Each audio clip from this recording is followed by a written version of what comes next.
what is Israel trying to achieve? And Israel is finally behaving like the great power it has become, like the Middle East biggest power, according to many international agencies, the 10th most important power in the world. And Israel is, first of all, recognizing a country that is a key partner in a very unstable region. When Somalia claims that this recognition is going to bring instability in the region, one doesn't know if one should laugh or cry, because Somalia is a failed state whose only export are pirates and is a main source of instability in the region. Somaliland, on the other hand, is a stable country that is a key partner for Israel to face the Houthi terrorist movement in Yemen, which has been disturbing international trade and stability. Moreover, Israel is also exposing the hypocrisy and double standards of the UN and of major powers that refuse to recognize Somaliland, even though it meets all the requirements of international law to be recognized as a sovereign country. It was, in fact, independent in 1960 as British Somaliland, distinct from the Italian one. They decided later on to merge and then decided to separate. So it's perfectly legal. They had a referendum in 1991 and they decided to be independent. They meet all the requirements of international law. There is no reason in terms of legality not to recognize Somaliland. And yet, most of the countries that refused to recognize Somaliland did recognize a so-called Palestinian state, which does not mean any of the requirements of international law, that has been using terrorism and that undermines Israel's territorial integrity and security.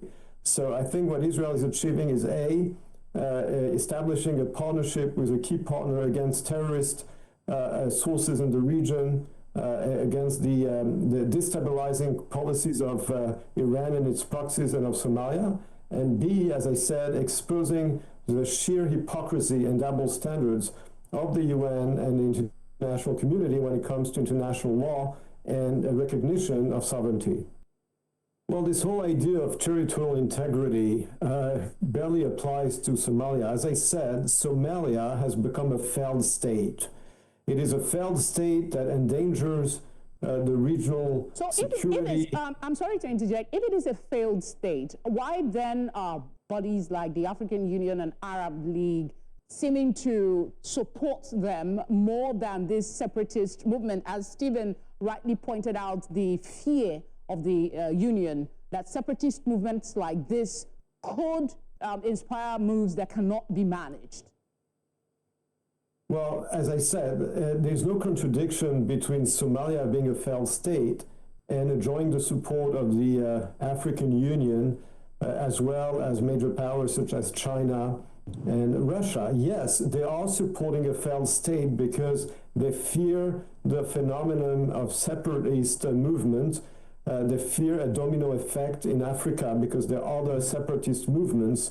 So they basically give preference to their own political calculations than to the interest of the region and to the cause of justice and of international law.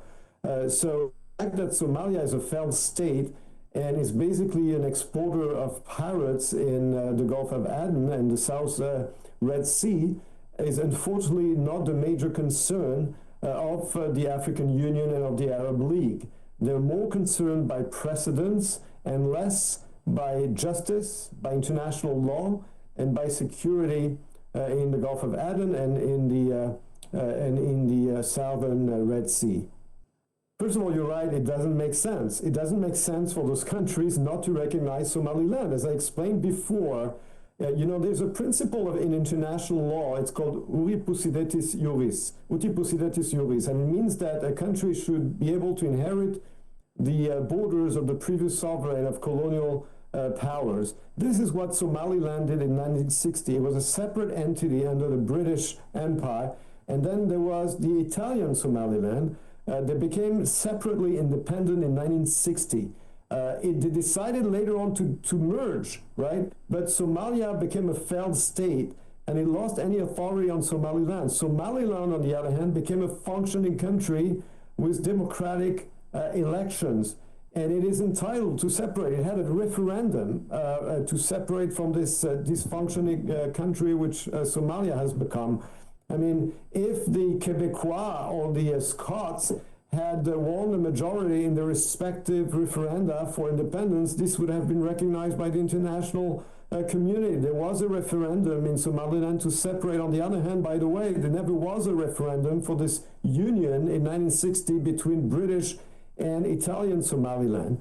So, as I said, this refusal of many countries, of most countries, to recognize Somaliland is purely out of cynical political calculations, and it has nothing to do with the merits of the case of Somaliland. Politics, and of course, Saudi Arabia is wrong when it claims that Israel's recognition goes against international law. This is absolutely not the case, as I've explained before. If we're talking about international law, which I have few doubts that Saudi Arabia actually cares about, international law, in terms of international law, as I said, Somaliland has a very, very strong case, probably the strongest case today of claim to independence and recognition in the world of secessionist movement.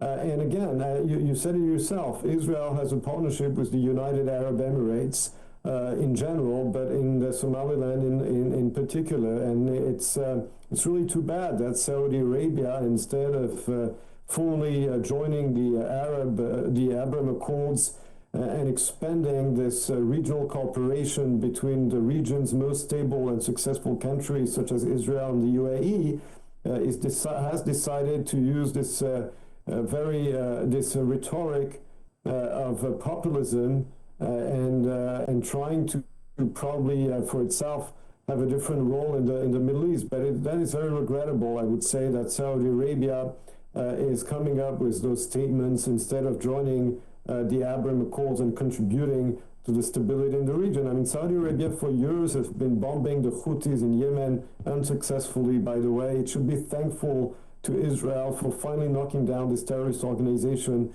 and for building a partnership with Somaliland to fight those terrorist organizations supported by Iran, which is also a rival of Saudi Arabia, and not only of Israel.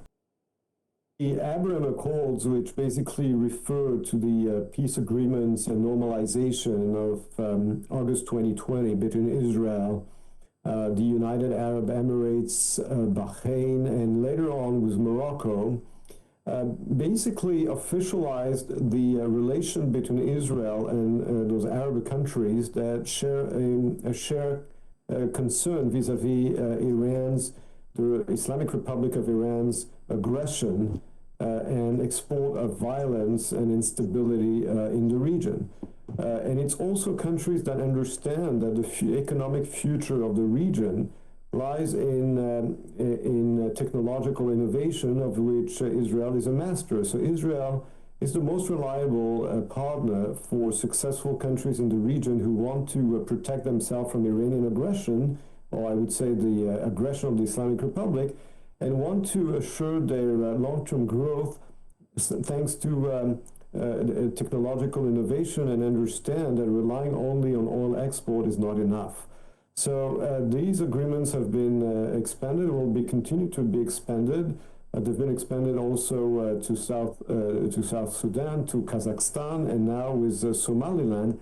Again, any country in the wider Middle East and North Africa that wants economic growth, cooperation, scientific innovation, and a reliable partner against the aggression of the Islamic Republic naturally sees in Israel the most reliable and powerful partner of the region. And that is the main meaning of the Abraham Accords. As we're speaking, Morocco has started using Israel's anti-missile technology to protect itself from Algeria, which is itself aligned with Iran. So Israel is, as I said, a very sought-after partner in that region. And I think adding Somaliland to those Abraham Accords is a welcome move.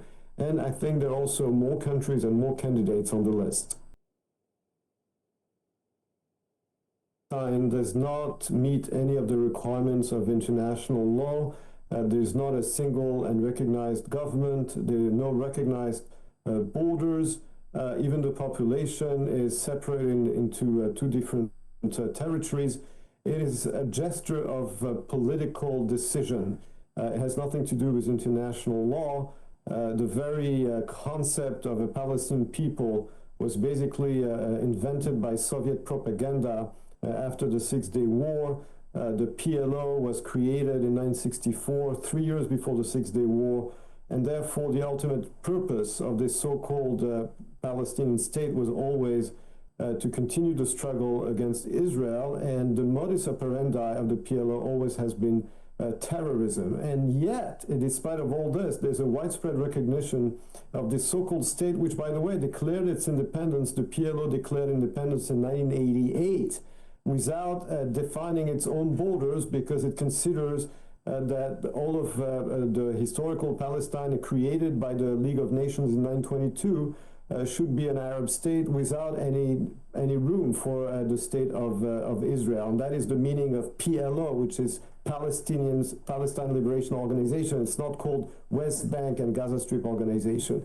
So, and on the other hand, you have Somaliland, which is a real country, a real people, which declared already its independence from Britain in 1960, has a recognized government, a territory, a population, meets all the requirements of the Montevideo Convention about state recognition and international law, and there you don't have recognition. So as I said before, international law is actually an excuse for politics.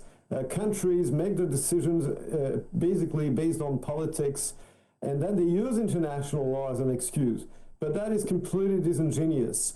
And I think that what Israel's recognition did is really to expose this double standard and this, as I said before, hypocrisy. And I do believe and hope that more countries will follow Israel's lead, because we just emerged from a war. And we need to understand that after over 2 years of war against Iran's proxies in the region, it is about time to change the rules of the game in the region and to strengthen the countries that contribute to stability and the struggle against the axis of aggression of the Islamic Republic. And why now? Because Israel finally knocked down the web of aggression led by Tehran, and it is about time to turn the situation around and to seize every diplomatic opportunity, and that is what Israel did. In the reports that the UAE and India and other countries will follow Israel's lead and recognize Somaliland as well, I think this would be a welcome development. Probably, it's been more comfortable for major powers or regional actors to choose caution and not to offend Somaliland or the African Union or the Arab League. But once one country makes the move, in that case Israel, I think it breaks a taboo and more countries will follow suit. I do expect our regional partners to stop being stuck in slogans from the past and realize that it is about time to understand that the region has moved on following the war between Israel and Iran, that the Iranian regime is a criminal regime shooting at its own citizens for demanding their own freedom, and it is about time simply to complete the victory that is almost achieved against the Iranian Islamic Republic and reshape the region based on realism and principles, and basically release ourselves from the failed slogans from the past.